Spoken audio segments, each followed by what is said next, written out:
I've spent most of my life trying really hard to succeed. When I was in high school, I pushed myself to win every academic award that I could. When I got to university, I pushed myself to get straight A's in all my classes.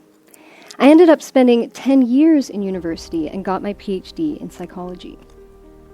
From there, I pushed myself to succeed in the corporate world, and then I pushed myself to be successful as an entrepreneur. I eventually ended up getting a job at Harvard Medical School, which is one of the top academic institutions in the world. And by this point, I had won a lot of scholarships and awards. I was reasonably successful, and there were many people who were quite proud of me. But I still wasn't happy.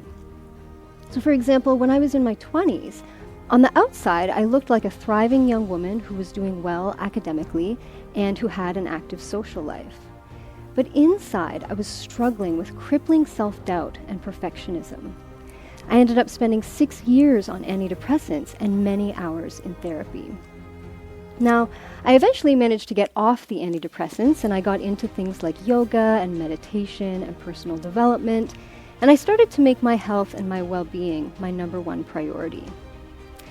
But still, there was something inside of me that kept pushing me to strive and to achieve and to succeed. And I eventually realized that I had become an achievement addict.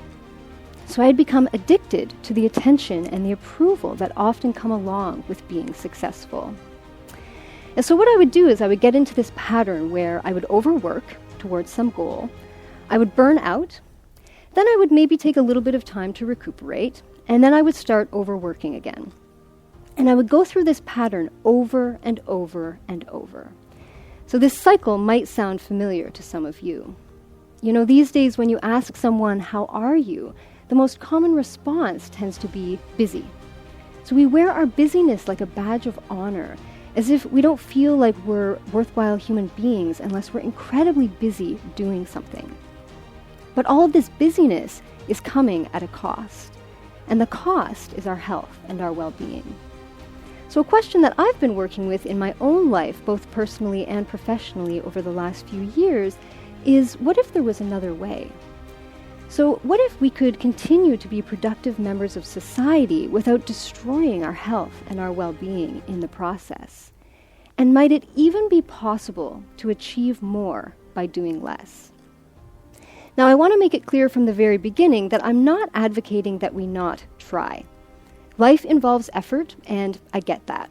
If we didn't exert any effort in our lives, we probably wouldn't brush our teeth or feed ourselves or even leave the house. So obviously we need to engage in some effort. But the trick seems to be learning how to balance effort with ease.